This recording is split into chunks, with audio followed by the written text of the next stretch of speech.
प्रतिलेखन संख्या 19 dictation start होगा 5 सेकेंड बाद। स्टार्ट।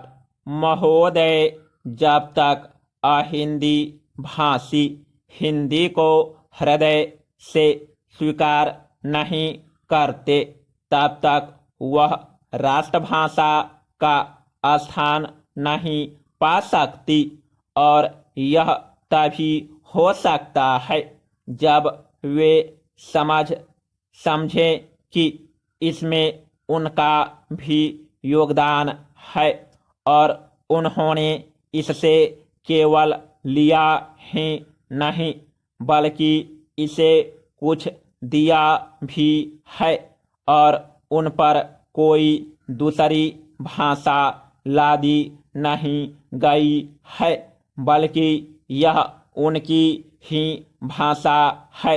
मेरे कहने का अर्थ यह नहीं कि आप उनकी ही व्याकरण अपना ले। इसका अर्थ यही है कि आप उदारता पूर्वक जितना ले सकते हैं ले। भाषा इसी प्रकार बन सकती है। यह भी आवश्यक नहीं है कि उसको स्वीकार करने पर आप वहीं लिखना आरंभ कर दें, परंतु जो वे लिखें उसको आप गलत न समझें।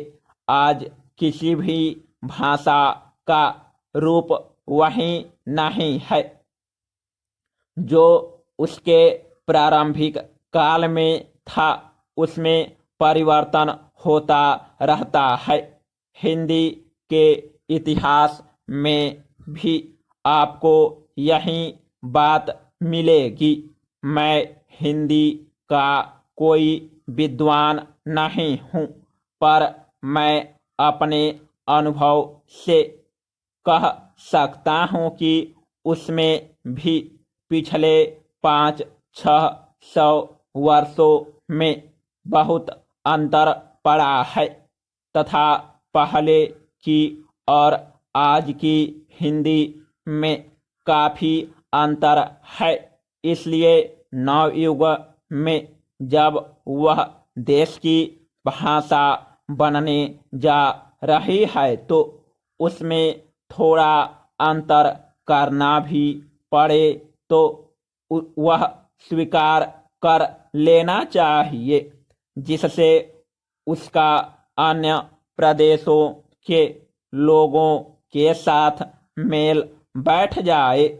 कई अहिंदी भाषी लोगों ने भी हिंदी की काफ़ी सेवा की है। आपके राज्यपाल महोदय अहिंदी भाषी हैं और इन्होंने अपनी भाषा की बड़ी सेवा की है। यह भी हिंदी के पक्ष में थे और इन्होंने बड़ा योग दिया, जिसके कारण हम संविधान सभा में सफल हो सके। इनका भी यही विचार है जो मेरा है। मैं चाहता हूँ कि इनको भी हिंदी की सेवा करने का अवसर दिया जाना चाहिए। उसका फल हिंदी के लिए और देश के लिए अच्छा ही होगा। Paragraph change.